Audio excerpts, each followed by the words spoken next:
జాతీయవాదం అంటే ఏమో జాతీయవాదం అంటే ఈ ప్రపంచంలో మీ ఇష్టం వచ్చినటువంటి దేశాన్ని చెప్పండి, ఆ దేవుడి కోసం నెత్తి మీద ముట్టను పెట్టేసుకొని నడుచుకుంటూ వెళ్ళిపోయేటటువంటిది, ఆ దేవుడి కోసం ఒక 40 రోజులు అన్ని వదిలిపెట్టేసి తినకుండా కాళ్ళకి చెప్పులు లేకుండా ఎలా పడితే అలా వెళ్ళేటటువంటి ప్రాంతాలు, మా ఊరి బ్రహ్మోత్సవాలు మా గుడి మాకు సంబంధించింది అనేటటువంటి దేవతా మూర్తుల యొక్క చర్చ.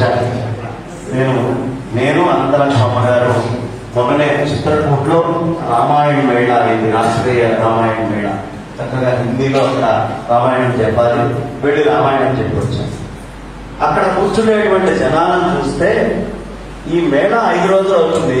5 రోజుల పాటు వాడు అలా కూర్చొని పిల్లలతో పాటు వచ్చి మొత్తం సామాన్లు అన్ని అక్కడే వేసుకొని అక్కడే పడుకొని అక్కడే కూర్చొని రాత్రి 12 దాకా అక్కడే మొత్తము విని మళ్ళీ అక్కడే నిద్రపోయి అక్కడే స్నానాలు చేసి అక్కడే ఉన్నాం.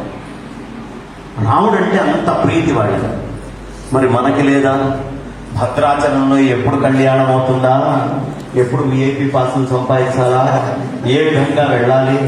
మనం ఎక్కడ చూసినా అమ్మా, ఎక్కడ చూసినా భారతదేశాన్ని మొత్తాన్ని, ఈ జాతీయతని మొత్తాన్ని కలుపుతున్నటువంటి అంశం ఏది?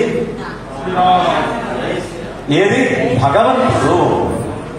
భగవంతుడి వల్ల కలిసినటువంటి దేశం ఈ ప్రపంచంలో ఏదైనా ఒకటి ఉంది అంటే అది భారతదేశం. భగవంతుడే ప్రధానం. మనకి ఎక్కడికి వెళ్ళినా